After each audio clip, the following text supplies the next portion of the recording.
യുവകവി വിനോദ് പൂവക്കൂർ രചിച്ച കാട്ടുപൂവ് എന്ന കവിതയാണ് ഞാനിവിടെ ചൊല്ലുവാൻ പോകുന്നത്. ചിതറിത്തെറിക്കുന്ന ചിന്തകളിലെപ്പോഴും നിന്റെ പുഞ്ചിരിയൊന്നു മാത്രം.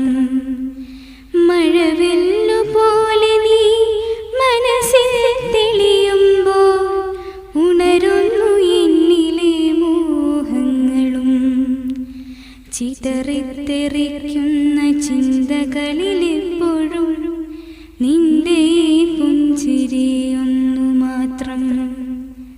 മഴവില്ലുപോലെ നീ മനസ്സിൽ തെളിയുമ്പോൾ ഉണരുന്നു എന്നിലെ മോഹങ്ങളും. കൃഷ്ണ തുളസി കതിർത്തുമ്പും